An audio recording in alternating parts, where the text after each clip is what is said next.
Welcome to this episode of the Gunman. In this video, I'll be taking you through this Honda CRV. Painted in modern steel metallic is the colour name. Paint code NH797M. I'm using Standox solvent-based base coat on this job. So as you can see, all the prep work's been done. I've then masked it up, taken it in the spray booth and wiped it down with a wax and grease removing solvent. Because I'm using solvent-based paint, you must use a solvent-based wax and grease remover. If you were to use water-based, you've then got specific water-based cleaners that you must use before you paint. So I've then used a yellow tack cloth at the same time as blowing it down with the air from the spray gun.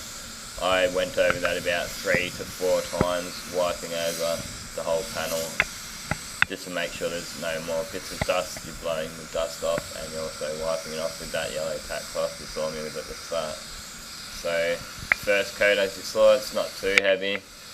Second coat, about the same. And after this second coat, you can see we've pretty much got it all covered up. And after that, we can then put our effect coat on. So as you can see in this vid, I'm using the GoPro with a chest mount for this job. So there's a few bits where it goes out of focus when I'm doing these doors. It's hard for me to know, obviously, because I can't see where it's actually videoing. So when it comes to the clear coat, I ended up cutting out a lot of the footage of these doors because it wasn't that good. It wasn't really aiming in the right direction. So this is my first video I'm doing with the chest mount. So it was a tiny little rub through. I accidentally scuffed through there when I was preparing the panel, so I'm just spotting a bit of base coat over that. Here I'm putting down the blending clear, which is just a clear base coat to give you a wet bed to blend your metallic into. I'll then run back, grab my other spray gun with the colour in it and start doing the blend straight into that wet coat of blending clear.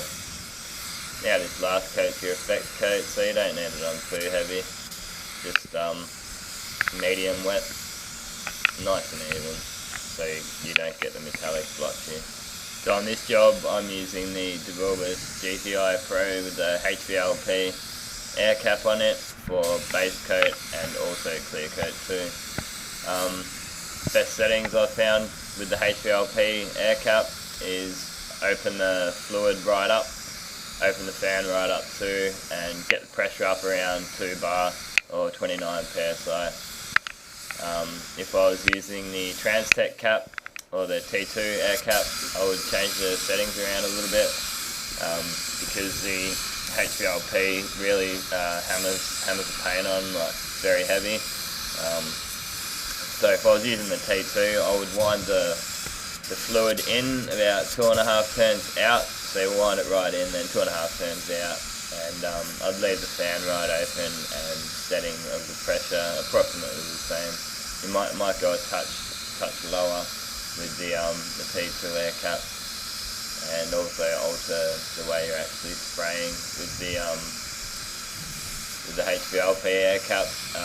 You have to get the gun nice and close to the panel and go a bit quicker. I've found the HVLP is a lot harder to paint with, but once you've got the hang of it, you can get a really nice finish with it.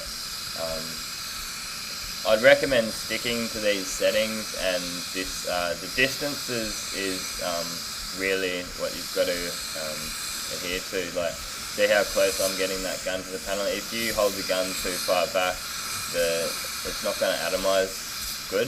It's you really need the gun nice and close.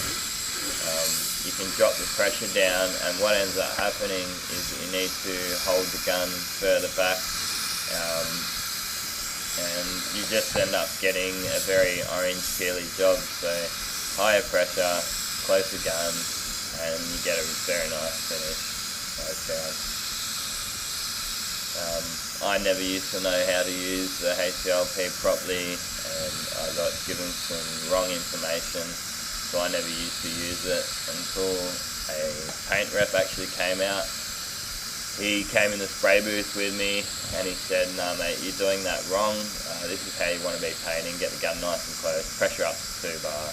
And I found that straight away, as soon as he told me those couple of things, my painting with the HVLP air cap improved greatly. So if you follow them, you should get the good results too. And yeah, just obviously remember the distances, get it nice and close. So I've pulled the gun back just a touch for the bonnet, but when you're doing the slides, you want to get the gun a little bit closer. So this is, as I said, the DeVilbiss GDI Pro HVLP air cap on it. I've got many other guns that I've used and demonstrated and reviewed as well. At the end of this vid, you can check out, I've got the NS Iwater W400, which is a very popular gun, and I've got a review and demo of that one, and I've also got the DeVilbiss 4000, sorry, the Starterjet 4000B HVLP review and demo at the end of this vid too. If you haven't already seen them, check them out. This is about my 65th upload, I think. I'm not really 100% happy with the video, how it goes in and out, so I'll just try and adjust it, see if I can change it up a bit. As I said, this is the chest mount. I've got a head mount as well, and I've also got the tripods, so they're not all going to be the same as this one, but I think it's okay. This is the car after it's finished painted out in the sunlight. As you can see, it's nice and wet. The colour looks quite good, it blended out nicely. So thanks for watching, and this has been another Gunman production. Goodbye.